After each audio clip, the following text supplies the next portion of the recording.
you cannot ever do well-being for somebody else. You can't make somebody well, but you can empower them and you can support them and create an environment within which people can thrive. And that, has a lot of different facets to it, but it is done together with people. And so that is how I would say that my personal journey influences the way that I do the work that I do, because it's, comes from a place of recognition that my story is my story, but everyone has a story, and we need to bring that together into the conversation so that we can really create that safety for everybody. Welcome to the Uplift Her Leadership Series, a segment on the Self-Care Goddess podcast, a special space where holistic self-care meets high performance and the feminine leads with grace, power, and purpose. This podcast is your pause in a productivity-driven world, a space to reset, regulate, and reconnect with feminine wisdom and visionary leadership. I'm your host, Rita Savoya, holistic nutritionist, trauma-informed breathwork coach, and founder of Breathwork Barista. Each week, you'll hear soul-expanding stories and thought-provoking conversations with women leaders, founders, and change makers who are redefining success and what it means to lead with heart. These are the conversations we need to create the future we desire, rooted in self-care, integrity, and soul-aligned leadership. Breathe in your power. Breathe out the overwhelm. And let's begin.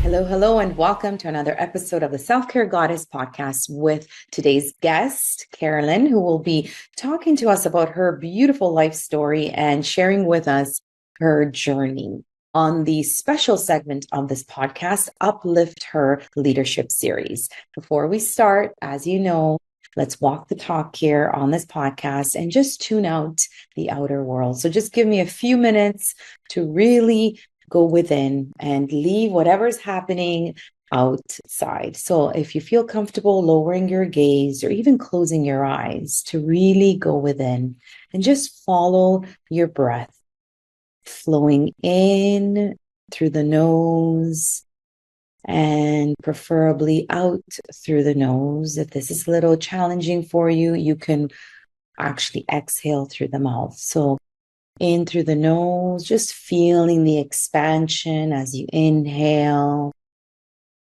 and then letting it go through the nose,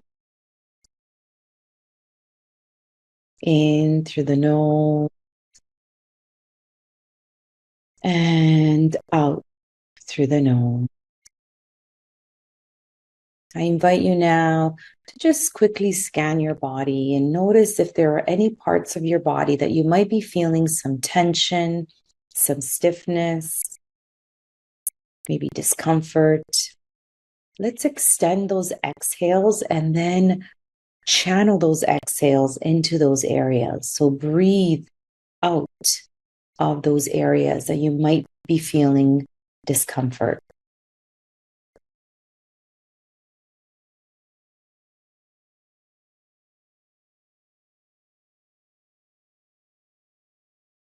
Extending those exhales and just allowing those exhales to soften these areas, relax these areas.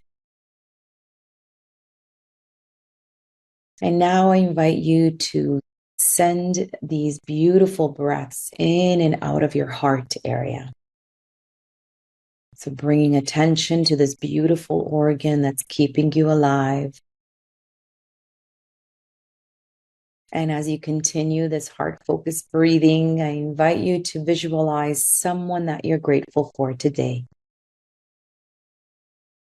Visualize this person as if they were right here in front of you. And I invite you to send them all the love, the gratitude, and the appreciation for being in your life.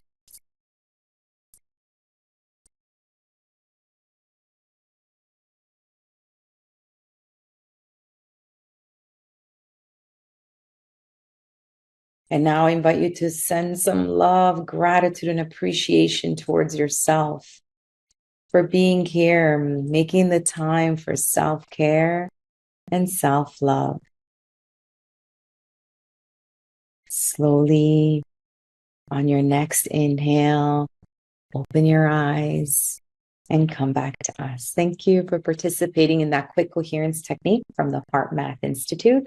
And that's just a really quick way to get yourself into coherence, your mind, your body, and your heart. And just allowing yourself to tune out for just a couple of minutes here feels so good to reset. And it makes you a lot more receptive to this information that we're about to share. So welcome to Uplift Her, a special leadership segment of the Self-Care Goddess podcast, where high-performing women share their wisdom, lessons, and stories to inspire the next generation of leaders. So today's guest is someone who brings both art and strategy to the world of workplace wellness. Meet Carolyn Tong, Manager of Health and Wellness and Human Resources at Peel Region, with a rich background in public health, community development, and mental health. Carolyn has spent the past 12 years specializing in creating psychologically healthy, safe, and thriving workplaces. Basically, if there's someone you want on your side when it comes to well-being at work, it's Carolyn. But let's talk about the other side of Carolyn, the adventurous, drama-loving, theme song singing side. Born and raised in South Africa, now living in Canada with her family, she once took her husband shark cage diving with great white sharks. Yes, you heard that right. Shark cage diving. And when she's not making workplaces better or facing apex predators, you can probably find her binge watching Korean dramas and belting out her life anthem, "This Is Me" from The Greatest Showman. Carolyn, welcome to the show. This is you, and we are so happy and can't wait to hear more. How are you? Yeah, thanks, Rita. I'm great. Thanks. It's really good to be here. Thanks for the invitation. Looking forward to the conversation. Yes. So tell us a little more about your personal journey. What has influenced the mission that you are on today? Yeah, well, I think to answer that question, to start with, what is the mission that I'm on? Really, as you were talking and reading through the bio, and I was thinking about how, really what I'm trying to do with my life is make the world a little bit better, a little bit safer for people. I started in public health to try to do that and, to think about whole communities and whole structures and how that influences people's well-being, and then ended up now where I'm in sort of a sweet spot about workplace psychological health and safety. And we spend so many hours, most of us spend so many hours of our lives in work because work is just essential to be able to, draw in an income and afford the cost of living and things like that. But that's not all there is to life, and it impacts the rest of our life. And so what I'm trying to do and what I'm working with my team to do is to support that psychological health and safety and well-being side of work so that it doesn't conflict with who people are and how, to what degree can we fully live that whole spectrum of life. So in terms of my personal journey and how that influences that, I, as you were reading, was born in another country, went through process of immigration across the country as a child. I identify as a now Chinese Canadian woman. And so what that means is that I was born in South Africa as a Chinese person. So that already put me in a minority group in South Africa, which at that time was a highly racialized kind of community where ethnicity mattered significantly because even policies and structures and things were built around racial identity. And then immigrating again and now sort of being in another culture, having all those different backgrounds and also being a woman through, a time in history when women's rights and all kinds of other things are still being discussed and developed, and equity is a big thing. All of those different things bring in a different perspective into when we talk about psychological well-being, because well-being is unique and it's individual for each person. And in order to really support people's well-being comprehensively, we have to be able to empower people to do that for themselves. You cannot ever do well-being for somebody else. You can't make somebody well, but you can empower them and you can support them and create an environment within which people can thrive. And that, has a lot of different facets to it, but it is done together with people. And so that is how I would say that my personal journey influences the way that I do the work that I do, because it's, comes from a place of recognition that my story is my story, but everyone has a story, and we need to bring that together into the conversation so that we can really create that safety for everybody. Thank you for sharing that. And a lot of this stuff resonates with me too, being an immigrant, coming to Canada, not knowing the language at 8 years old. There was a lot of challenges for sure.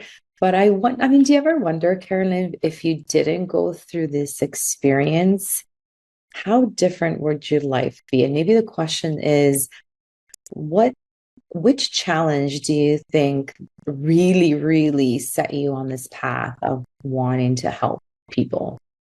Hmm. Yeah, honestly, I think I'm still learning about Mm. myself. Like I find that I Hmm. learn more about myself through doing this work because, Hmm. like as an example, nowadays people are talking about neurodivergence and there's Hmm. more studies and I don't know, TED Talks and Instagram influencers and others that are talking about neurodivergence and how people's brains are just different, which I think in like if you pause and think about it inherently, I think most people know that, but Hmm. it's never, society is not built that way. So there is an image of success that we all have and or that we're taught as, even as children, we're taught this is what success looks like. And everyone's kind of groomed and kind of funneled, hopefully, towards that direction. If you have, caring adults in your life as a child, that's probably what they're trying to get you towards. Um, and that is something that I'm even today learning about myself. So, or about my family as I raise my own children and things like that. So, pivotal moments are hard to identify. I think that I've realized different aspects of myself at different points along the journey where, something that I would once have been taught that was a disadvantage to me. So like being a girl in Hmm. a culture like Chinese culture typically favors men. So, being born as a girl in that, like I know that like even my own parents struggled with that at one point in terms of, she's just a girl, what can she do one day? And Hmm. that wasn't really like, it wasn't directly pushed on me, but I would say that as an undertone in Hmm. conversation or in mindset and attitude and things like that still presents itself in certain ways in terms of, even family dynamics and family responsibilities and stuff like that. But coming to realizations of those things and realizing that, yes, that might be a disadvantage in a certain context with a certain mindset, but it actually empowers me to do other things that would make it difficult for if I wasn't this way to be able to do those things. So Agree. I Yeah. think that that's, like as I've realized those things and learned how to overcome that or change my mindset or my attitude towards it, that has helped me to Hmm. be able to advance and do my work Right. differently or better. 100%. And also, for me, in terms of it makes me more empathetic because it's almost like it's not a, I mean, I still recall learning the language, being made fun of, bullying, and all this stuff. And my brother, my younger brother, and my older sister as well. And to me, it just makes me more empathetic. So when I see someone struggling, I'll give you an example. Yesterday, I came back from Mexico. I came back to Toronto, and there was a customs officer. She was just literally yelling at us, asking us if we had that, the receipt, and then we had to take a different line to go. And honestly, there were some people that were not understanding what she was saying, and she was not changing how she was saying it. She was just getting louder and nastier. And I just feel like, can't you see that they're not understanding the English? It's not that they're not, they don't want to do it. They just don't know where to go. So I had to stop and say, actually, do you have this? And slow down my pace of the way I was speaking, because clearly English was not their first language. And then I said, okay, then go to this kiosk. And I was thinking, don't they teach this during training? Like we're in Canada. It's like a huge multicultural, a multi-language country. So for me, it just made me a lot more empathetic because it's almost like I can go back and be like, I was there. Like I know what you're going through. So that's kind of what I feel. If I didn't go through those challenges, I probably would not be as empathetic, maybe, or maybe not even choose this career path because I want to help people. That's Hmm. my mantra as well. So I feel like there's some amazing learning lessons. Quickly, I had to learn who's my friend, who's my foe. Had to trust my intuition because, of Hmm. course, as a kid, bullying happened back then as well. But yeah, it's always a blessing, right? All of these things, although at the time they didn't really feel like, Yeah. but now it's a blessing. But for me, it's about the empathy. I really feel that And it, empathy. it it also probably helps you be curious about what's their story and what's actually happening for them, right? Exactly. Yeah. Yeah, because I think Mm-hmm. I mean, for me, I know that because I have different aspects of myself that I'm still learning about all the time, Hmm. and or about people in my life that I'm learning about and discovering. Like, I think it just makes it clear that everyone has depths to them that Yes. Mm. might, offer an insight into what's going on, what is behind this challenge that we're experiencing. And so I agree with you. Empathy is definitely something that comes from Mm. that having had certain challenges and experiences that you've overcome, but also a curiosity about what is it and Mm. what makes this particular thing challenging for this person in Mm-hmm. this moment. I agree. Curiosity. And that's why I'm doing this series. Spot on for sure. So Hmm. in the actual workplace, what are some changes that you're seeing when it comes to workplace wellness? And like how far, maybe I'll just ask this, like how has it changed in the last 10 years, let's say? Yeah, I would say that workplace wellness has transformed pretty significantly, and I think we're still on a journey. I still consider this industry quite young. Agree. I would say that workplace wellness, traditional, if we can call it that, traditional workplace wellness, when wellness programs started cropping up in different companies, it was about things like yoga classes and lunch Mm. and learns and maybe time management workshops or walking challenges and those types of things. All of those things are great, but what they do is they treat symptoms. So like you have a problem with muscle tension because you're sitting at a desk all day.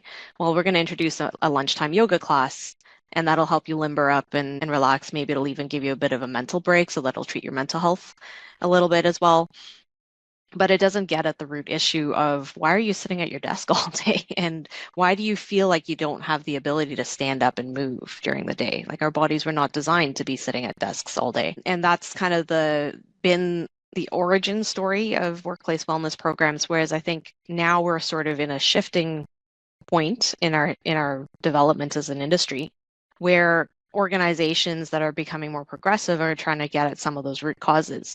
And Mm. so there's been a lot of science and research and other things that have taken us in that direction. And there's, standards and things that sort of mirror after the physical health and safety model, where in a physical world, we all know this because we're legally required to do certain things that keep our workplaces physically safe and protect our workers physically from Mm-hmm. harm, injury, even death. But there are certain aspects of psychological safety that are Mm. also in the workplace. And so things like, like whether or not a person feels safe to be who they are in the Mm-hmm. workplace, or do they feel like they have to suppress an aspect of themselves? Do they feel like they could safely raise a concern to their leader or to the organization? Or do they feel like that would be career limiting or, even threatening to their career? So those types of things impact a person's mental well-being as well as their Mm-hmm. physical well-being in some cases, because they may make choices that, that affect their physical health as well. And Mm-hmm. so I think organizations are starting to get to that point where we're starting to see a shift in how policies are even being made. Like, when a progressive company might choose that, well, we've got this project that's really important, we need it done by a certain time. There might be another further question to that about, is the resourcing, the human resource, the energy and output potential match what the deadline is? Or is that going to burn our people out and Mm. cause harm to people in the course of trying to meet that deadline? Or are there other ways that we can support our people to prevent that psychological trauma or harm that could occur? And it looks different for different industries and different types of work environments, but it's encouraging to see that shift towards prevention and system change and things like that is starting to happen more. I love that. And it's so needed, right? In terms of a lot of psychological stress manifests, if not taken care of, into physical. So what we Mm-hmm. see is this person is sick all the time, or, not coming in, or just not performing at its potential because of the underlying mental health or psychological issue that they're having because of the job. So it's Yeah. great that this is being brought to the forefront. I'm just curious, is there a particular, like, I know I'm talking to a lady actually in Dubai, and their company's from Sweden. And Mhm. she said, wow, they have incredible workplace wellness programs, policies. Just wondering, where's Canada? Where would you rank Canada? Are they, when it comes, I know it depends on the organization, Yeah, but just in general, would you say that we're pretty progressive or we're still kind of in the middle? I think we're not on the other side, right? We're really most of other companies. we're not that bad, are we? I would say we're sort of I would say that we're probably more towards the mid Yeah. to upper end. We're not the front runners and the leaders in this work. Some of the countries that I would consider like really the front runners are the ones that have actually like formally built it into policy and expectation, where there Mm-hmm. are legal requirements to meet Mm-hmm. certain standards and expectations. We do have a standard for psychological health and safety in the Mm-hmm. workplace. In certain contexts, like paramedic services Mm-hmm. organizations also have a separate standard that's unique to them because of psychological trauma that can occur in that industry. Mm-hmm. And certain education spaces, there are other customized standards, I would say, towards certain industries, but they are voluntary. And so we have the right pieces, but it is dependent on the organization individually to take Mm-hmm. upon themselves that responsibility to implement to the full degree or to varying degrees of that voluntary standard. In other countries around the world, they've taken it a step further, and similar to our Occupational Health and Safety Act in this country, we would have a physical health and safety law that requires us to do certain things, but the psychological elements to that are not quite as firm as that Mm-hmm. legislation. Um, I would say that we have done a lot of work and a lot of research and things like that has brought Canada further ahead than some other countries for sure, but we have some work to do to be able Mm-hmm. to get to that point. And I think we are moving in the right direction, but it is also inspiring to see some of the other countries Yes. and what they've done and the way that Agree. they're doing some of that investment. And I would say also too that in some of those countries where they've really progressed leaps and bounds, they've anchored and connected their psychological and physical health together in a more Mm-hmm. tangible kind of a way. And so that helps to create the infrastructure to Yes. actually support the whole human.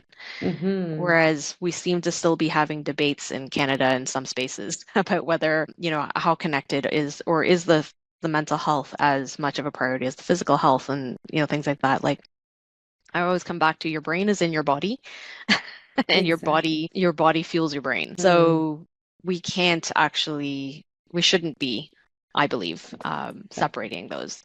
And so I think, um, with that in mind, that's part of how I try to influence and remind people that, we have to bring these things together because, like you said, like we talked about, if your mind is not like you think about a person who does physical labor for a living, and if they're mentally not able to focus and concentrate on what they're doing because of stress or because something else is happening in their life, maybe there's restructuring going on in the company and they're fearful of losing a job, and they lose that focus and concentration for just a split second at the wrong time, can result in a very severe physical injury. Exactly. And Yeah. so, or the other way could happen too, that a person could have, it's the same person, the same job, but for whatever reason, maybe there's a malfunction with something and the safeguard didn't work and they become physically injured. That affects their livelihood, which affects their finances, their ability to play with their kids after work, their ability to, participate in the sports team that they're part of, finish the home reno that they were working on, whatever it is, right? Exactly. That affects also a person's mental well-being. So we can't separate, we should not be separating those components, but our policies in the country at this point in time have sort of pulled them apart. Hopefully that will change soon. Hopefully that will Hmm. change soon. But it also, like you said, there are some progressive organizations that are taking that on. They're not going to wait for the policy. They're just going to do it Yeah. internally. So, and I get that too, in terms of the having a policy and then having audits against that policy to make sure that it is happening, and then consequences if that's not. And oftentimes monetary penalties, that then it gets people going, right? Mm-hmm. Then Yeah, it yeah. really allows people to follow these. Yeah, So, and I would say that it's both, right? Because I mean, you can have a really great policy too, and you also like this happens in any mm, policy. There's always going to be some player out there who is going to just do it to the minimum of the yes, requirement, right? correct.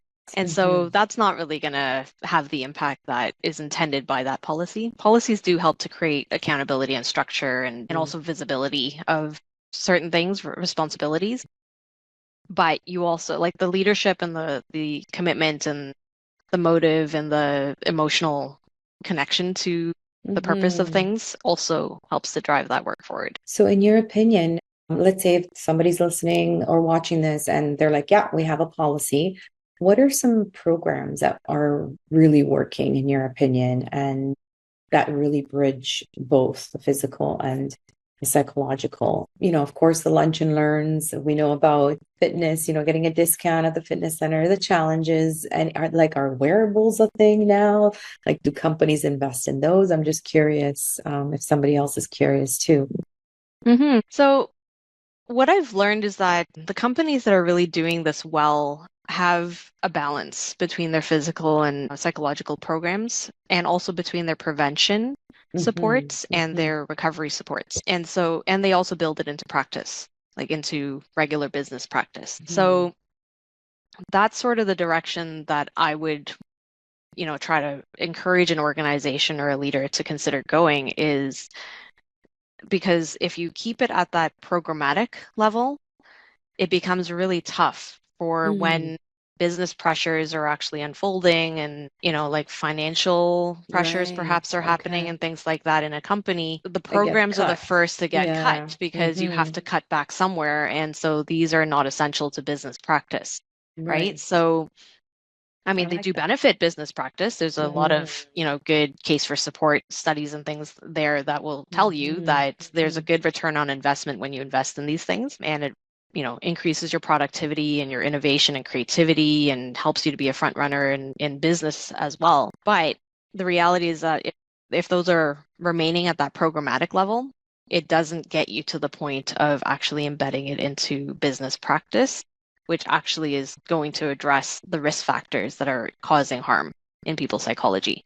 So that's where I would encourage a progressive thought leader to go Hmm. is to consider how would you build this also into practice.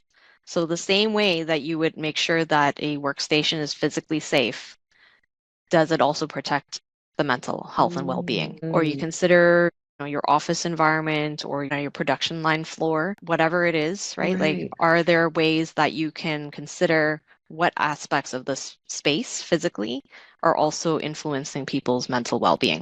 So can And we expand on that? Because that's a yeah, beautiful, beautiful observation. So how can we do that? How do you build it into your business practice?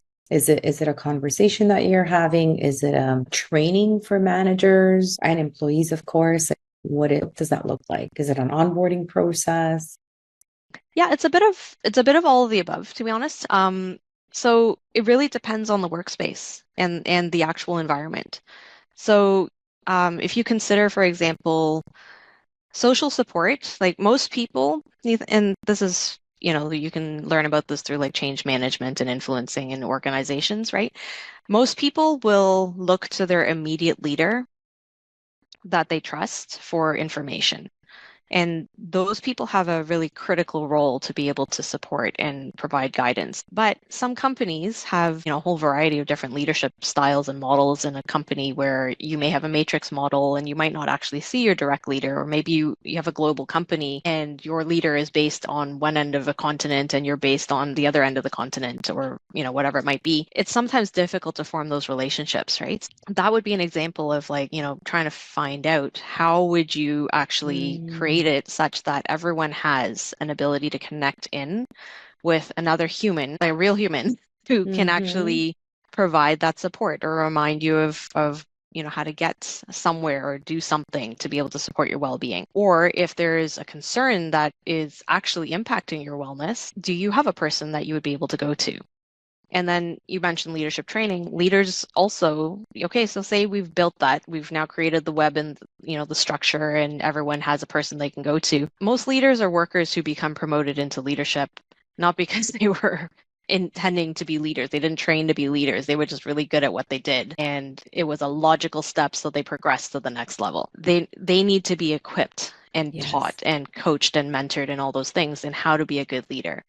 And leadership often has they face a conflict, because I know that, like, I agree with everything that you're talking about. I understand that I want to support the people and their well-being and things like that. But my job as a leader is to make sure the work gets done. How can I make sure the work gets done and also be empathetic to the people and support them and things like that? And there are nuances in being able to support humans and also manage performance. And it's tricky because say a worker actually discloses they have a mental illness and it's diagnosed, it's clinical, they're following treatment for it, but it causes them to be, or they tell you that that's the reason that they've been unreliable lately and things like that.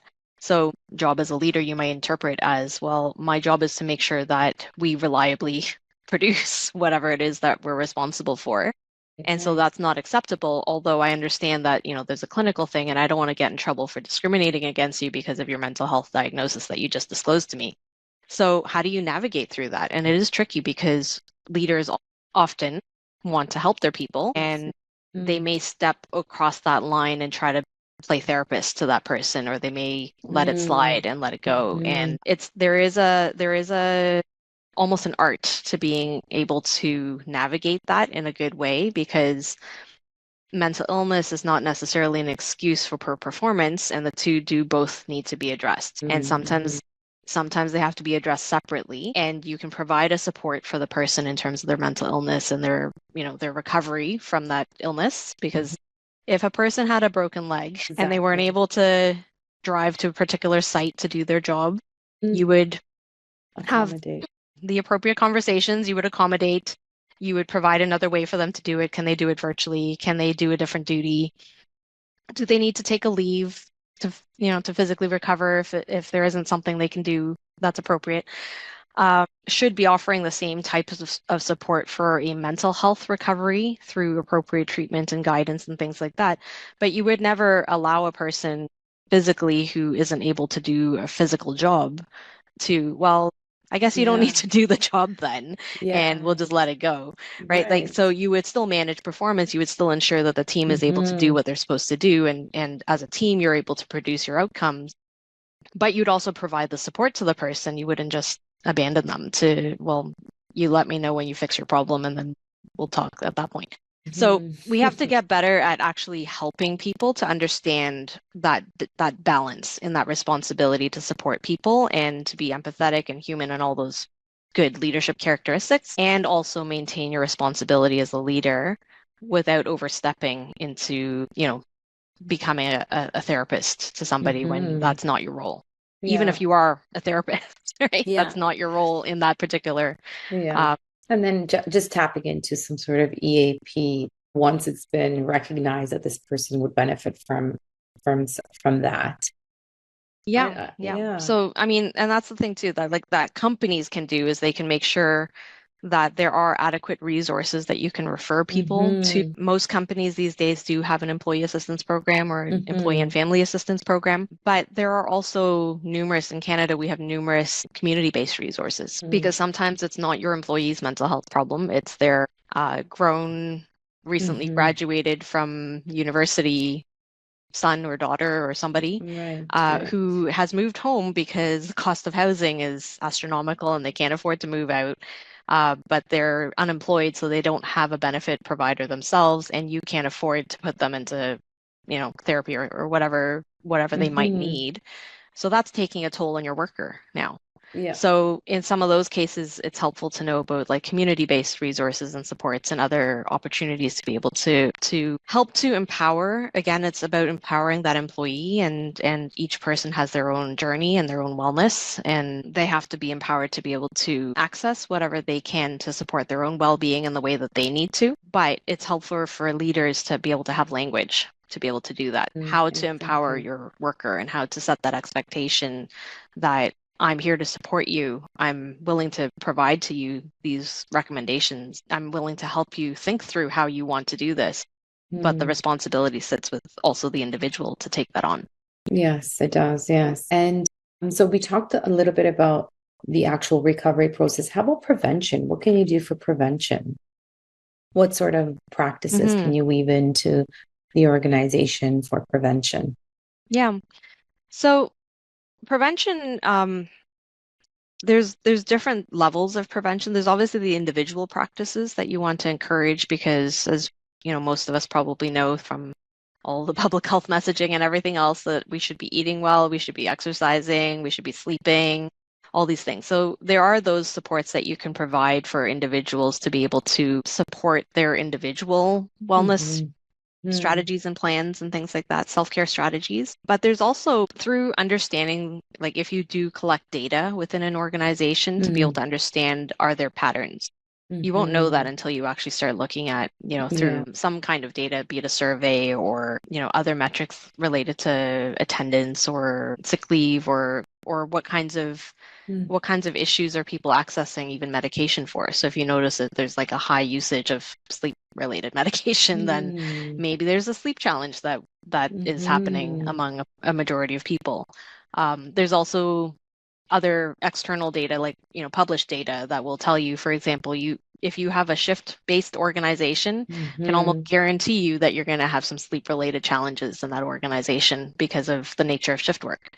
Um, Possibly Right. also nutrition-related challenges because of, Mm-hmm. again, the nature of having to plan for, or do you even have time during your 12-hour shift to take a break and to eat, Mm-hmm. and things like that. So there's some of that type of systemic analysis that is helpful through being able to access or gather the right kind of data to be able to understand what are the system related risk factors that you might want to address from a preventative standpoint, right? So like I mentioned a few as examples for shift workers, that we know that there are certain risks that are more prevalent in shift workers just by virtue of the lifestyle Mm-hmm. changes and the pressures and things like that. So, what kind of preventative strategies might you use to enhance that? So that might be increasing access or providing access to a sleep-based coaching program, or when you onboard new people into this work environment, do you give them coping strategies on how Mm-hmm. to monitor, even be aware of your sleep habits, or Right. to understand yourself a bit more so that you can Mm-hmm. be empowered to do, again, be empowered to do what you can do? Right. I love that. Yes. Onboarding is so important. When I was working in HR and putting programs together, it's pretty astonishing. Even now, when I ask my friends, I'm always curious. I put my HR hat back on and I'm like, so how was your onboarding process? And it's pretty scary. Some companies still don't have an effective onboarding, and it's just such a beautiful way to set up the employee for success.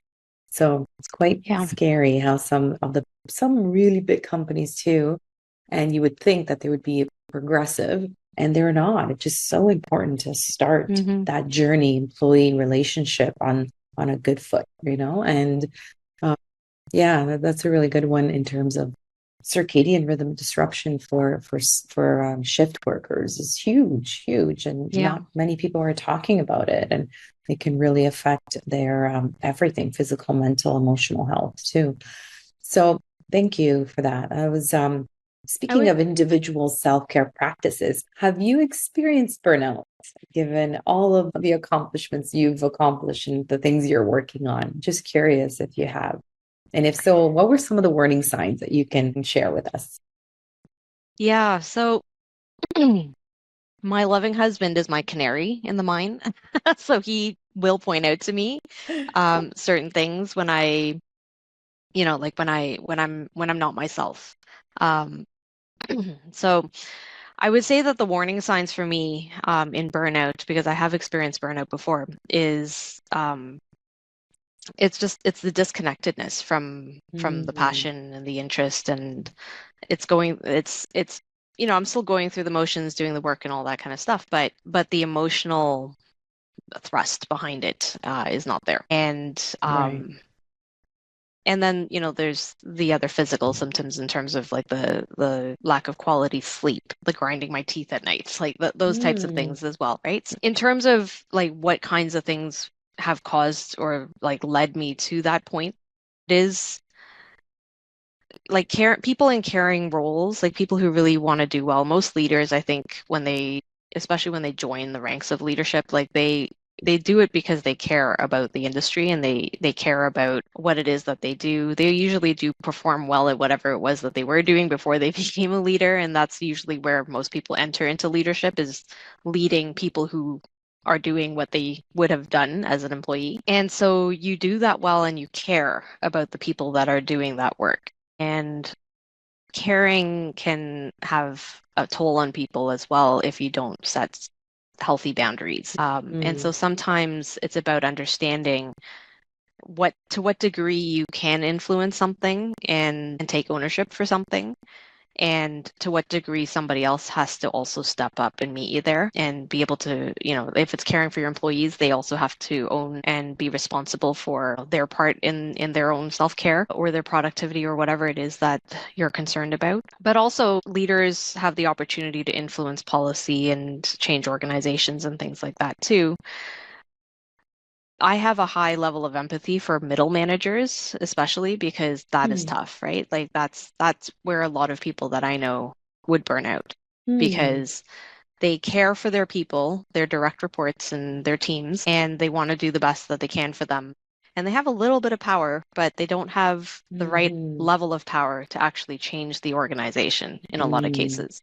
And so they have to influence up the cascade as well to be able to do that. And that can be exhausting for people. Right. And for myself, in my experience, that was part of what led to my Mm-hmm. burnout, was recognizing that while I believed all these things and I knew that these things needed to happen, I didn't have the right sponsor to be able Mm-hmm. to advocate and champion that at that senior level. And so if you ever open up like a handbook on how to create psychological safety in the workplace, one of the first things you always have to do is establish who is your sponsor at that executive level, Mm. Right. because that role is critical to be able to influence. Like we talked about onboarding, for example, like everything I just said probably sounds quite logical. However, the people who actually hold that onboarding package and shape it up and things like that, usually they're designed for the business component of whatever the job is, right? So like to teach you how to, I don't know, check your email, log your Right. time, submit your deliverables, like, that type of stuff. It's not usually around, I mean, there is typically a paragraph or two or maybe a page or two about, and here's the phone numbers for the employee and family assistance program, your union steward, here's how you contact them, like that type of stuff. But it doesn't really, it's not linked to the actual work, right? So to embed something into the work, you need a champion who understands both the work and the message around well-being. And most of the time, executives in those roles are executives in those roles because they're really good at understanding the business, and they're Mm. innovative and they're forward Right. thinking to advance the business and the profitability or the mission of the organization. They're not necessarily as versed with the subject matter expertise around psychological safety and well-being. And Mm. so there's a gap in there. And part Right. of what my burnout came from was I was trying to be that person in that space without that power. And that creates a gap and a disconnect. And I also felt a personal sense of responsibility for all these Mm-hmm. people that would be impacted if these policies are implemented or not. Right. So part of my self-care in that was recognizing my limitations and my opportunities, and to know the difference and to be able to say, okay, so I don't have that degree of authority, or maybe I also don't have that depth of knowledge of that business. And so I need to either reach that point, or I need to influence somebody who has that ability, or I need to influence someone who can influence that person, or, Yeah. whatever it might be. So changing my approach to the work helped, Mm-hmm. also setting my boundaries in terms of like, and I feel comfortable and confident and satisfied with my efforts to get to this point, and Mm-hmm. I'm true to myself in that. And the outcomes, again, well-being is owned collectively. So the outcomes are owned by all of us as well, because it is our Right. collective responsibility.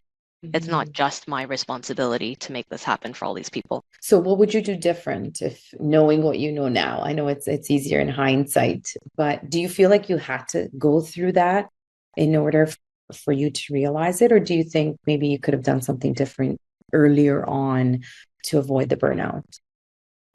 Yeah, like I think it has definitely changed my um like my approach to when I take on that Mm-hmm. role in my Mm-hmm. mind, right? Mm-hmm. So I think like I've already made that change to some Mm-hmm. degree. Like even, like this burnout that took place in a different organization. I asked very specific questions coming into my current organization, even in the Yes. interview Yeah. phase, to Mm-hmm. understand like I do you have leadership that are committed to this?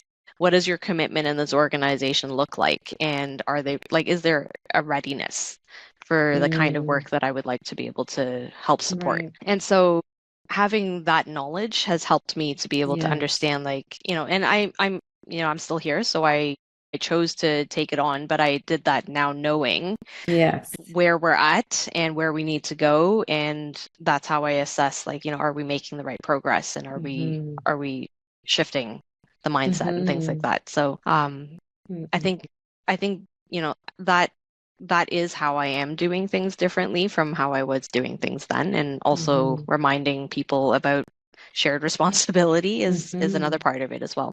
Yeah, so those are some amazing, amazing tips and insights as well. And it reminds me a lot about the three circles of influence.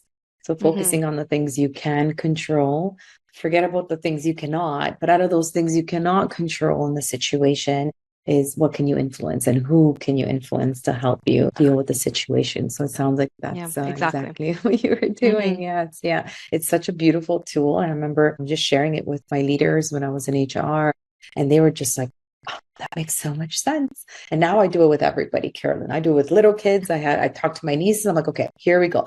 Let's try these three circles. And it's so amazing. It's such a beautiful, beautiful, powerful tool to really help you discern what is in your control. Because oftentimes we just, worry and sit in that cannot control circle. And there's really nothing we can do but really stress ourselves out. So before the burnout, that's a really, really great tool. And it just sounds like that's what you were using. Yeah. So thank you for that. It's very important to realize that. And sometimes I wonder, all these challenges and things, they're happening for us. And I know it sucks, sometimes it's like, oh, I could have, avoided that. But the learning lesson that came from that, it's just so powerful. So oftentimes I love affirmations. I don't know if you do affirmations, but there's one Louise Hay, and it's like everything always works out for my highest good, whether or not you want to believe it at the moment. But in hindsight, when you look back, that lesson learned, it's always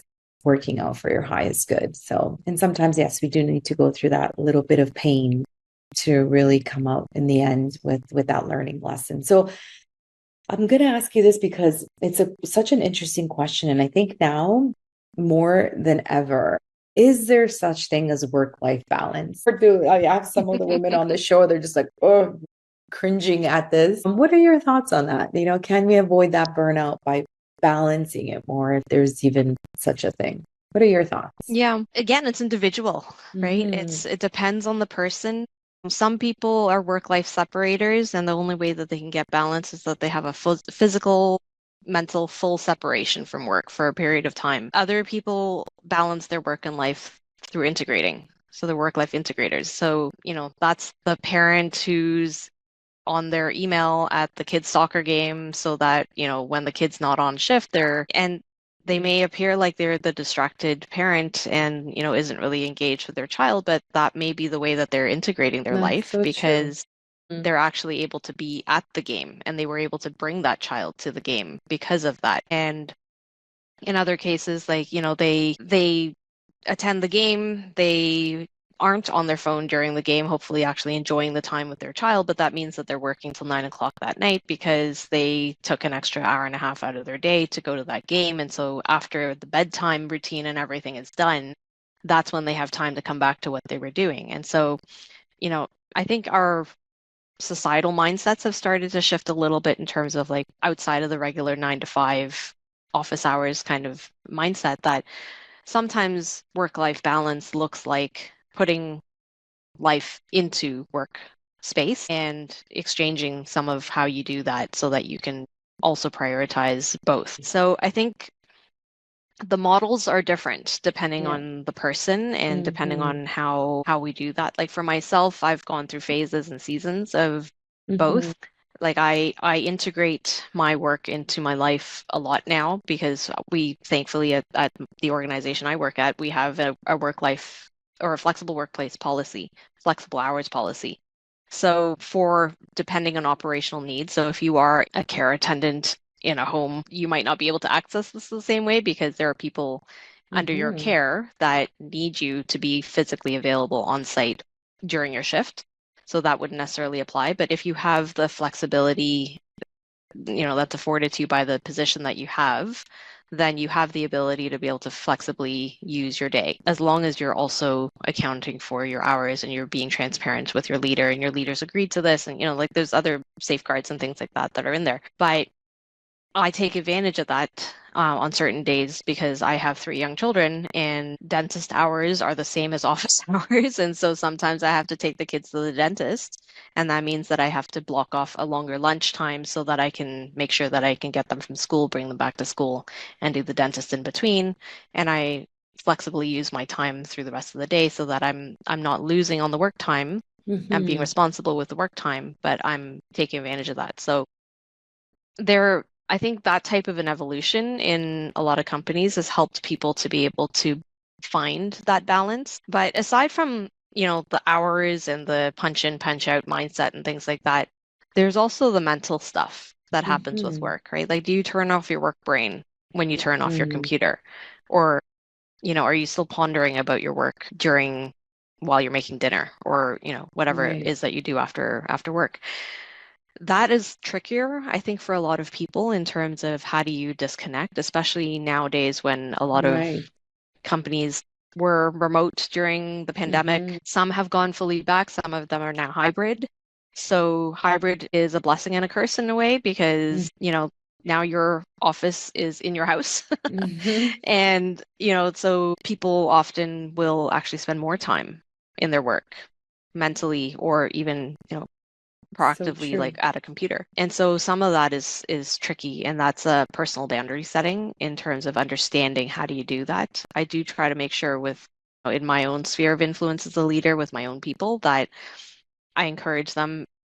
We have to, especially as a well-being team, we have to role model this. Yes, So exactly. I'd Yeah. rather us not be trying to prove something by replying to emails on the weekend or things like Mm-hmm. that. Like show us that we are also Mm-hmm. proactively, maintaining our balance and things like that. And if that means that there's a workload volume problem Mm-hmm. that work Mm-hmm. isn't getting done, then we need to have a conversation about workload, and we need to have that other conversation about what do we need to do to reduce the load or re-strategize the load or things like that as well. So work-life balance is not something that I think people can address in isolation of again understanding those systemic pressures, right? Because Mm-hmm. sometimes pressures emerge and emergencies will happen, and there's an Right. understanding around when an emergency happens, we may require a little bit more effort. If emergencies are always happening and there's never a pullback on that, well, there's a system problem in there.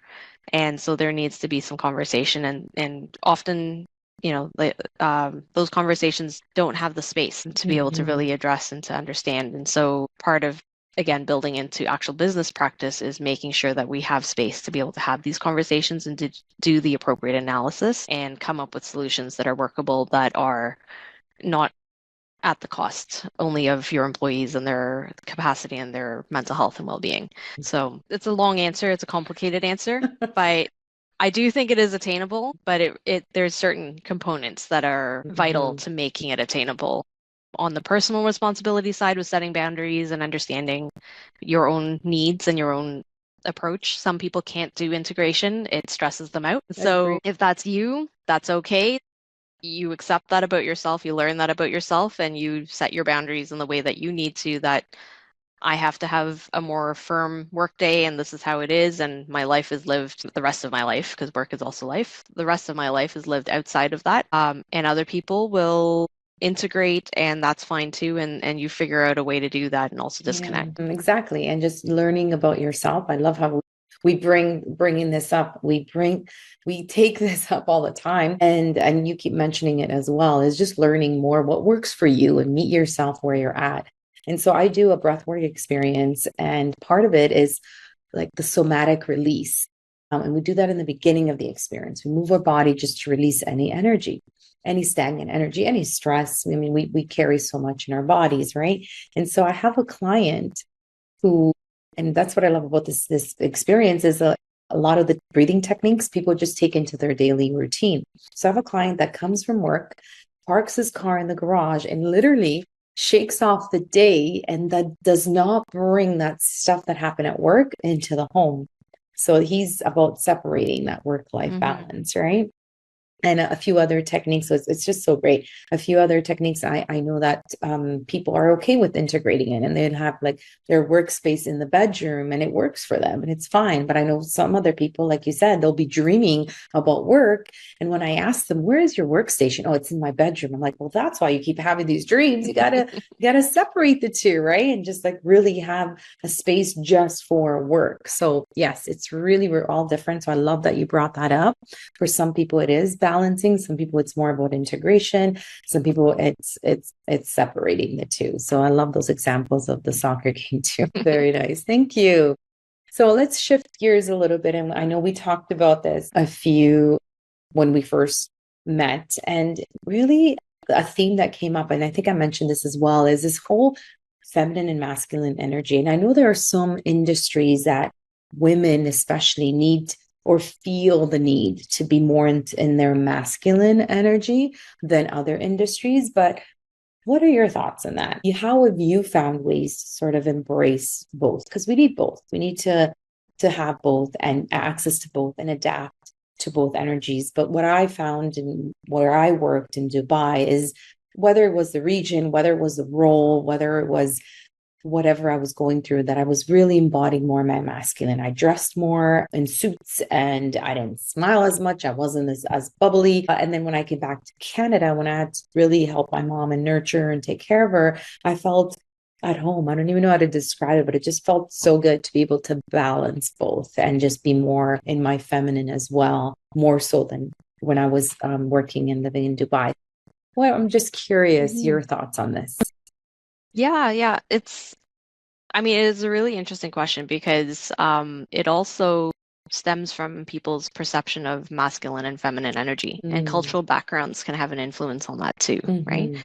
So what I would say is that, like, per North American or Western-minded masculine identity and feminine identities, most workplaces do have still a leaning towards that masculine energy and that, that persona, I guess, of a powerful leader. And I would say that a lot of women, to fit within that, like, even I'm thinking about a board that I'm a member of, and in considering my term is coming to an end, and at some point the board is going to have to start recruiting new members for the board. And I was thinking to myself, because right now, or, of the remaining board members after the people who are finishing their term come off, there are more men at this particular point in time than women that will be remaining, just by virtue of the timing of their terms. And I was thinking to myself that if they recruit, more men, maybe one woman, there's a certain type of a personality of a woman who can stand up in a room full of men. And that's often what's happening in a lot of our C-suites and companies still, is that, because, and not because the men can't do the work or the women can't do the work and things like that. Like, it's just, these are people who some of them have been in these roles for a long time, and they've become established in those roles. But to have a new person coming into that space, does it make a difference if they're a man or a woman, or, with what kind of energy do they enter that space? And there still is a bit of a thing around, if it is a woman entering in a predominantly male C-suite, they have to, there's a pressure to have a certain type of a persona where, they have to be willing to challenge and to speak up as the only woman within the room and things like that. And for some women, that's tough. It's difficult to be able to do that and be true to, their feminine energy, as you say. However, I would say that it's been interesting to also see that evolution start to take place in some companies as well, where feminine energy often is considered to be more nurturing, to be kinder, to be more um, supportive and that sort of thing.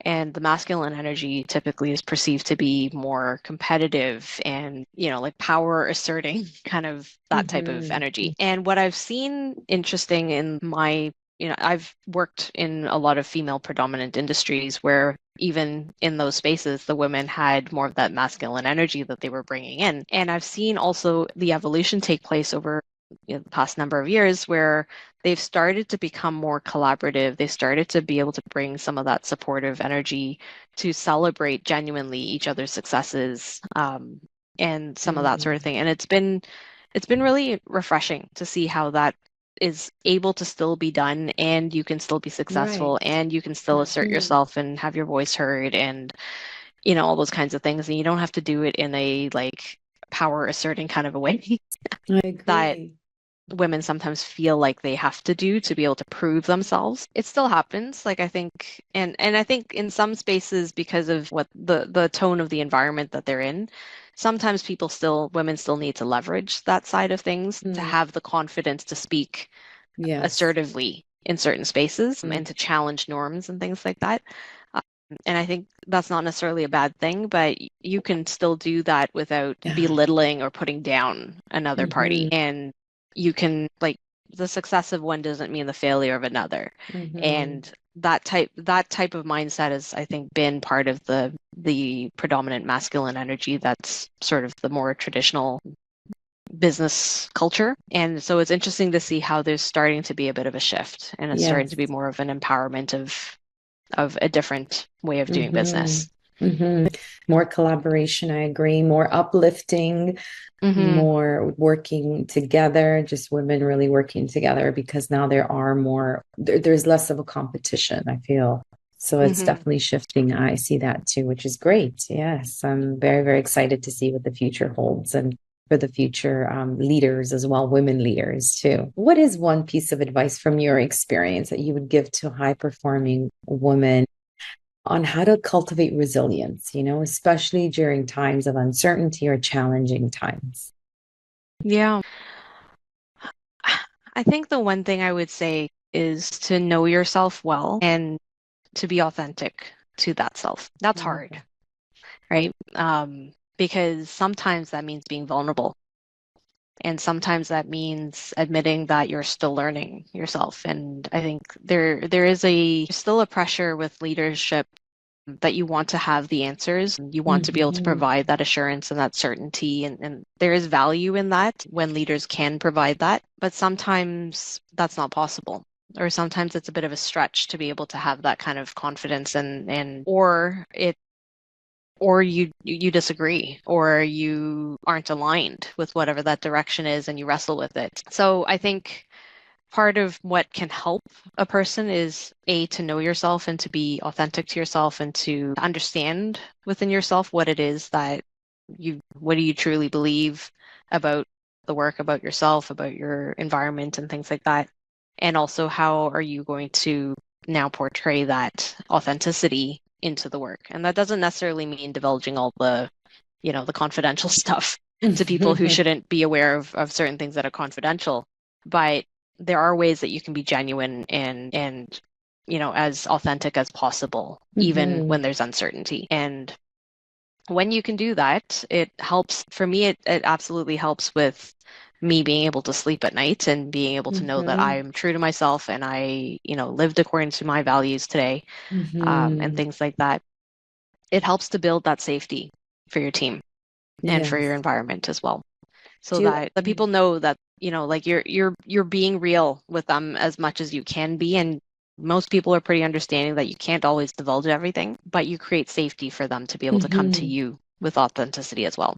Yes, and I love that in terms of a values exercise, because oftentimes the question I get is, how do I know, like, how do I get to know myself more? And there's all these amazing personal development tools you can use to really find out what triggers you, what really energizes you, what, really how you are, what your values are. And so do you find that somebody has to be at a certain maybe stage of their life, or can you do this in your 20s? Because I'm just thinking of myself in my 20s, and I was like, I wish I had this tool. I would have made, I guess slightly different decisions. But do you feel that we're ready, mature at that age, or do we have to go through some of these life experiences to really get to know who we truly are at the core? Yeah.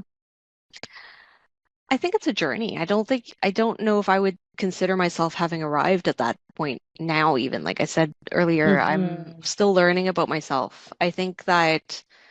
Um, I think that you can start that journey absolutely at any age and even younger Mm-hmm. than 20, right? Like I have three young kids and we are two of them are actually also in their own therapy journeys Mm-hmm. for other reasons. And so they also are learning about themselves through that process. And they, even Mm-hmm. at, ages 7 and 9, will tell me things that they've learned about themselves through that self-awareness and that self-reflection. And so I think sometimes life experience reveals things to you. And so it's perhaps older, like as you age, you perhaps can learn some things about yourself through, if you are a self-perceptive, self-aware kind of a person, then you might notice some things about yourself as like naturally on your own. Sometimes you need a mirror. And so sometimes, especially for children that are learning about how the world works around them, they need a grown-up to be able to help them to do Mm-hmm. that self-reflection, to ask questions, and to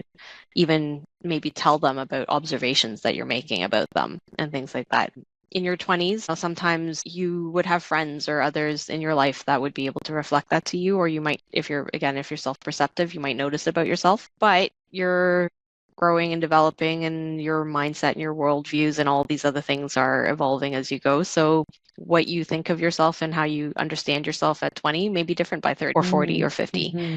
True. And so I think it is an evolution and a constant journey. And I think life experience just makes it richer as you go through it. Yes.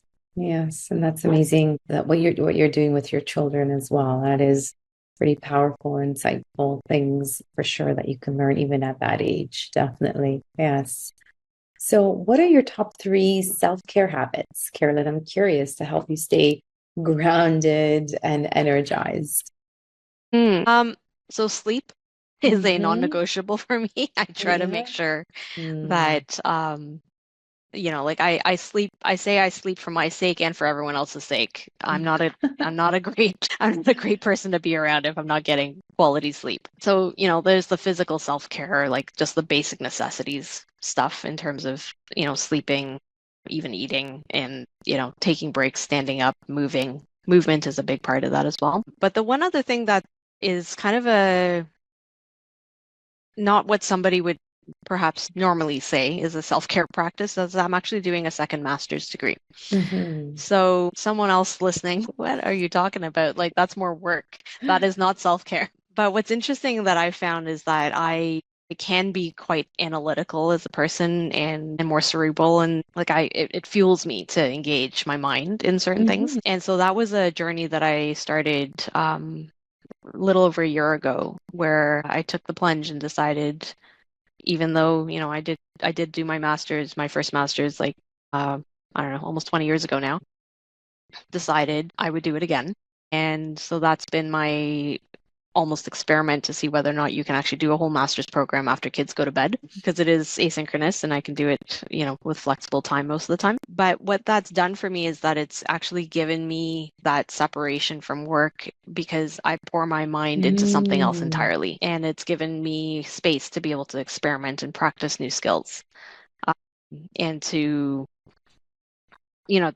put something into myself to fuel Mm. my own growth and development and Right. things Mm-hmm. like that and and yeah, so like it's actually been a really interesting alternative form of self-care, I suppose. Yes. Oh no, for sure. Some days it does I also wonder to myself, is this actually self-care? But it's definitely been an interesting journey, because even in the course of doing that, I've learned things about myself and about, my world and all that type of stuff What's as the well. master's in again?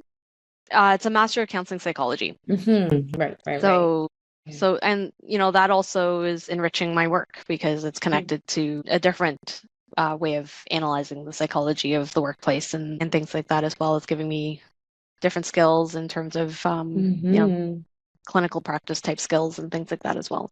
Right. Yeah. It's adding to your repertoire and your toolbox. Yes, Mm-hmm. I'm with you on that, because when I go on vacation, I'm still reading business books, and people are like, Rita, come on, you're on vacation, you're under the sun, you're on a beautiful beach. I'm like, I know, but I love this stuff. And I have like my highlighter. I'm probably the only one at the beach with my highlighter and making notes on the side of the book. And I'm like, oh, this is so great. So, yes, I hear you with the master's program being self-care. So, if you could have lunch with any woman, past or present, who would be invited and why? Um, I think I would choose to have lunch with, well, all my grandparents have passed, so probably one or Mm, both of my grandmothers is who I would want to mm, have lunch with. I just feel like they both grew up in South Africa. One of mm, them moved to South Africa in early adulthood. The other was born there. So I'd like to know what it was like for them being mhm, a woman, a Chinese woman in that stage of being in South Africa. Both of them, from what I understand, had pretty interesting and strong personalities and overcame all sorts of adversity to, uh, the one who moved in her young adulthood. Um, she moved because she was betrothed to be married, and mm. it was she was very much self-taught. She learned how to read and write on her own. She learned how to run a business on her own. She in a foreign country, in a foreign language, and all that sort Wow. of things. And in a very, again, like a very racialized society. Right. And so I would just, yeah, like I would just love to know her thoughts, like now as an adult, because she passed away when I was a teenager. So, now knowing what I know as an adult, I would love to be able to hear again Mm, what those stories were, and to be yeah. able to glean from that kind of history and insight. What business has she set up? They had a like a convenience store, like a Mm-hmm. yeah, like in those days in the community that they lived, like Chinese people were not able to really operate Set up. in the marketplace, right? So they often Right. would establish private owned stores and Businesses. businesses and things like that. Yeah, that's so incredible to know your past for sure. Learn Mhm. from it too, right? So, what is a book, quote, or mantra that has profoundly impacted your life? So it's not a book quote, but I have on my desk a notebook that somebody gifted me years ago. And the Mm-hmm. quote on it is, "It always seems impossible until it's done." And that is by Nelson Mandela, who obviously, me being South African, there's a connection there in terms of Nelson Mandela's story and his history and legacy. Like knowing that story and that quote is a strong encouragement, I find, that Mm-hmm. even on the toughest days, that Mm-hmm. it may feel impossible, but it will only feel that way until it is done. It's so So true. So, speaking of advice, and is there something that you would tell your younger self? And you can choose which younger self. yeah, I think what I would say to my younger self is to not be afraid to use your voice, because I think I actually remember one of my first co-op jobs as I think a high school student at the time, possibly at like a first year university student. I can't quite remember now the timing, but I was young and it was the first job. I remember sitting through like a team meeting, and I sat silently through this whole thing, and then some other context, when there was a more private one-to-one informal conversation, I mentioned a thought that I had had, and I didn't share it during the meeting because I didn't think it was my place, because I was just a student and I didn't really understand, the practices and or think that it was my place to say something like that. And I remember the person saying, "Oh, that's a really great thought. Like, how come you didn't say that earlier when we were all together? We could have discussed it." And I explained my rationale why I didn't. But I find that like that mindset wasn't just when I was young, it was also, like in other spaces and stages. And this is also, again, this is partially a cultural thing that people of ethnic minorities in Western spaces often reserve their thoughts or keep their thoughts themselves, or they leave the thinking and the speaking to the people of power and influence that are in the room, in however you define people of power and influence. Sometimes, in, like we talked about, masculine, feminine energy. In some cultures, it's the masculine energy that has the power in the room. In some other spaces, it's people by age or status or title or, things like that. So I think I would say that to myself, that, you don't realize that you have these things, but ignore them. Yes. And, use your voice. There's obviously things that I, over now knowing in my later years, I've picked up ways to be able to use that voice in ways that are productive and constructive. And to use your voice isn't always to be argumentative and to put things down or, things like that. So there's techniques and there's tactics in how you do that. And I would encourage my younger self to learn that and to, figure out ways to do that in a positive way that's uplifting and encouraging and energizing for whatever the topic of the conversation is. Embrace it. Yes, yes. I actually teach, I still do, cultural intelligence and unconscious bias. And some of the things you're talking about is addressed there. And I remember also coaching my general manager in Dubai about this. He would come up to me and actually share, why doesn't she ever speak up in the meeting? And then I had to enlighten him that, well, it's a cultural difference. And so you need to be aware of that cultural difference. So maybe ask the question on a more one-on-one, and then ask her to come prepared to share with the group. So it's just really about understanding that, yes, we have cultural differences and how we operate and how perceive authority and speaking up and all of these amazing things that we do in business. And so it's part of that, again, leadership training, make things a better work for sure, to make a better workplace. Thank you for that. What is your legacy before we get to the rapid fire questions? And I'm sorry, we're going just a little bit longer, but what is your legacy, Carolyn? I mean, you've done so much. I would love to work for you, by the way. You'd be a great boss, like amazing, empathetic, and both energies would definitely be displayed there. So what is your legacy? What do you hope to leave behind for the next generation of women leaders? I think I would want to, when I think of legacy, I think of, like, by the time I'm done, I'm passing on the torch now to the next leg. Yeah. I'm hoping by that point in time that this is recognized as significant and it's embedded. And hopefully at that point in time, all that is, I say all that is left to be done. There's still lots to be done even at that point. But what's left to be done at that point is to make it happen. That, you're no longer having to convince people. Because that, at this stage of the game, like 99%, I think, is like actually convincing people of the value and the worth and the impact and all that kind of stuff, which can be exhausting to have to keep, Agree. fighting to convince people of what they, what all the evidence points towards. But that's my hope, is that by the time that I'm passing on the banner to the next generation, that the convincing is done, and all you have to do at this point is make it happen. And that would be amazing. That would be amazing. And I really feel we're on that path. I really do. We're on that trajectory. Thank you so much. And this was awesome. And I do want to get to the fun rapid fire questions. So, usually they're one word, don't overthink, just kind of go with the flow. So what is one word to describe you as a leader? I would say authentic.